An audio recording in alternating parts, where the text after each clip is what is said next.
from Srikakulam.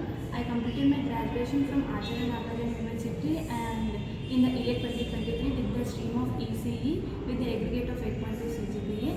I came here in the September month and I got placed today only, which is nothing but Jan 28th, and I take the course as a Java full stack, and I completed the subjects of core Java and SQL and recently web technology, and I gave mock on SQL, which will be helping me a lot.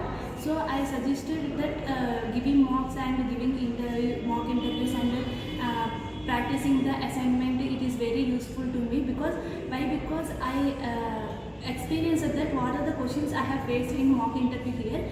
Those questions only they asked maximum, some more little bits are missing, but maximum they asked same questions and same type of questions, and they will practice how to answer those questions if you give wrong answers.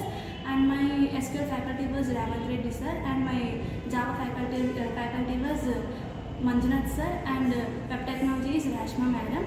And recently I completed these technologies, so SQL training was helped me a lot after qualifying the mock interview, and they conduct oral mock. After qualifying that also they added me to the requirement. This will be the second requirement from this institute, and I got placed today.